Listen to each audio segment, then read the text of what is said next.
You've got planning permission, the site is ready, the team is eager. But there's one thing standing between you and the first shovel in the ground: planning conditions. And more importantly, the timescales for discharging them. Hello and welcome to Blackstone Solicitors channel.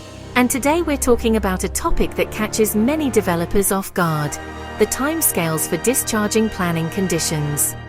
If you're in construction or development, this is one deadline you don't want to miss. Let's start with what we mean by discharge of conditions. When planning permission is granted, it often comes with strings attached, conditions that must be met before, during, or after construction. These might relate to drainage, materials, landscaping, or even traffic management. Discharging a condition means proving to the local planning authority, the LPA, that you've met the requirement. Now here's where timing becomes critical. Some conditions, known as pre-commencement conditions, must be discharged before any work begins. Others, post-commencement or pre-occupation conditions, can be dealt with later. But regardless of type, the process takes time. So, how long does it take? Once you submit an application to discharge a condition, the local planning authority has 8 weeks to respond. That's the statutory time frame. If they don't reply within that window, you may be entitled to a deemed discharge, meaning the condition is considered approved by default. But don't count on it. Deemed discharge only applies in specific circumstances, and you must follow the correct procedure to invoke it. The clock starts ticking the moment you submit your application.